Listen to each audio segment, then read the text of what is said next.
High, welcome to my mini vlog. আজ দুজনে মিলে বেরোচ্ছি অনেকটাই তাড়াতাড়ি। মানে বেশিরভাগ সময় তো আমরা শপিং বা কোনো কাজ থাকে বলেই বেরোই, কিন্তু আজ কোনো কাজ রাখিনি। জাস্ট দুজনে মিলে একটু টাইম স্পেন্ড করব, মানে একটু গল্প করব, একটু ঘুরবো।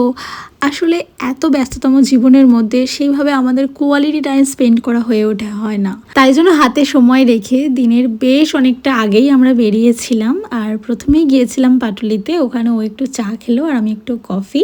তারপরে দুজনে মিলে ওখানে বসে একটু টাইম স্পেন্ড করার পরে আবার ওখান থেকে বেরিয়ে গেলাম।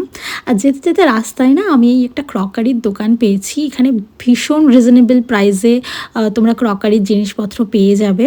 আর এটা ঠিক এরকম বাঁধা ধরা দোকান কিন্তু নয়, এটা একদম ফুটপাতে রায়পুর ইলেকট্রনিক্সের একদম নিচে ওনারা বিক্রি করছিলেন। আর খুবই রিজনেবল প্রাইসে, আমি তেমন বার্গেন করিনি কারণ দামটা অনেকই কম ছিল। তারপরে ওখান থেকে কেনাকাটির পরে আমরা বেশ অনেকক্ষণ ধরে ঘুরেছি। আর আসার সময় ডিনার করতে গেছিলাম সিমলাতে, আর ওখানে গিয়ে অর্ডার করেছিলাম chilli fish, drums of heaven, আর অ্যাজ ইউজুয়াল আমাদের সব থেকে ফেভারিট বিরিয়ানি। ও মাটন বিরিয়ানি নিয়েছে আর আমি চিকেন বিরিয়ানি, আমি তো মাটন খাই না।